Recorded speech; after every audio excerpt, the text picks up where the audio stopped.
the heavyweight division, take the title away from him. John Jones called us last night and retired. John Jones is officially retired. Tom Aspinall is the heavyweight champion of the UFC. Well, you can tell everybody. Yeah, you can tell everybody. Go ahead. Bro, Tom Aspinall genuinely called it. I said quite a while ago now, I will retire John Jones without even fighting him. That's not ridiculous. That's not ridiculous to say that. Genuinely, as soon as I saw this news, I was just...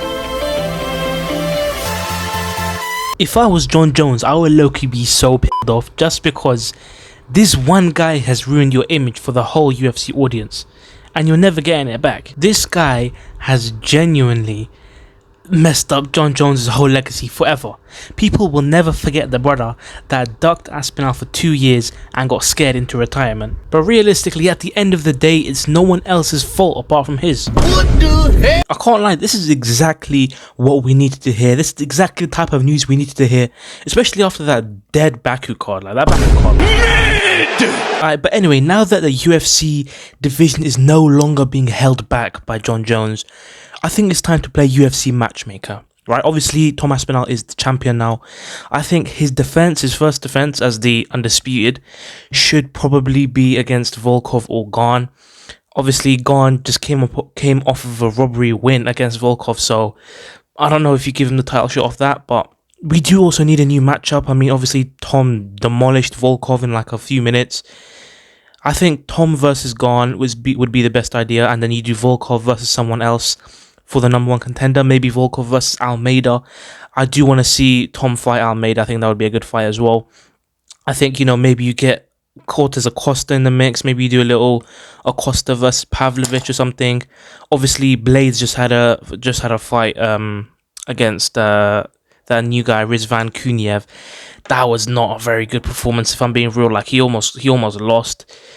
Yeah, man. I mean, we need to see it's better from Curtis Blades, especially because he just came off of a title shot. So, you know, this just shows how bad the heavyweight division is. Like, the heavyweight division is not deep at all. We need some new signings, some new faces. Maybe we can get Francis Ngannou back in Fairy Tale Land, maybe. Also, we can see the winner of Talisson Teixeira versus Derek Lewis. Maybe they can get a decent fight after that. But yeah, I can't lie.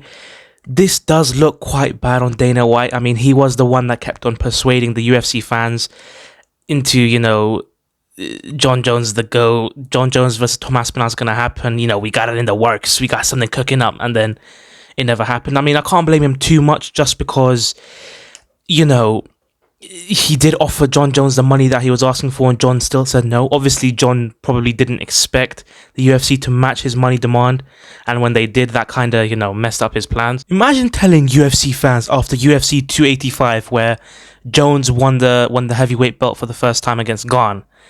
Yeah, imagine telling those fans who were so persistent on him being the GOAT. Yeah, he was like the most loved UFC fighter, that in like 2 years time, or 2.5 years time, he's gonna become the most hated fighter and no one's gonna call him the GOAT anymore. I mean, like people just became so much more nitpicky about his wins and his drug tests and all his scandals, and rightly so. I mean, like, people, it's been gone unnoticed for quite a long time just because, you know, he has these amazing wins, but I don't think he's the GOAT. I don't know if I'm just hating, I don't know if I'm biased, but I don't think he's the GOAT. He thinks he's the GOAT. Last thing.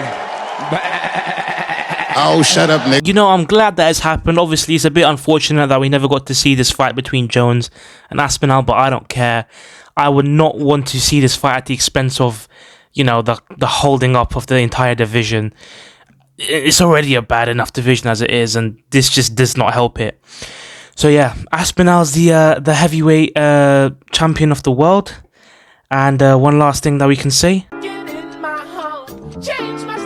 Ladies and gentlemen, we got him.